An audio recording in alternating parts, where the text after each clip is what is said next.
31 марта в Меджлисе Туркменистана состоялась конференция «Год независимый нейтральный Туркменистан. Родина целеустремленных крылатых скакунов. Роли женщин в современном обществе». В конференции приняли участие ответственный секретарь Национальной комиссии Туркменистана по делам ЮНЕСКО, депутаты Меджлиса Туркменистана, женщины-руководители структурных подразделений Организации Объединенных Наций в нашей стране, дипломатических представительств иностранных государств в Туркменистане, а также женщины, работающие в различных сферах нашей страны.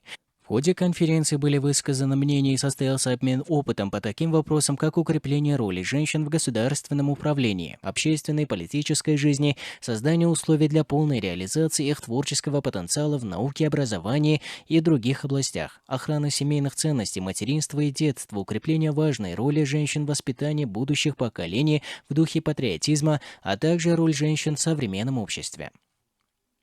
На конференции обсуждались возможности, созданные в нашей стране в рамках многосторонних структур для поддержки материнства и детства благодаря усилиям героя Аркадага и уважаемого президента, проводимая государством гуманитарная политика, а также вопросы повышения эффективности международного сотрудничества в этой области со структурами Организации Объединенных Наций, такими как ЮНЕСКО, ЮНИСЕФ и другими организациями. Также было отмечено, что международное признание находит образцовую деятельность благотворительного фонда по оказанию помощи нуждающимся в опеке детям имени Гурбангулы Бердымухамедова.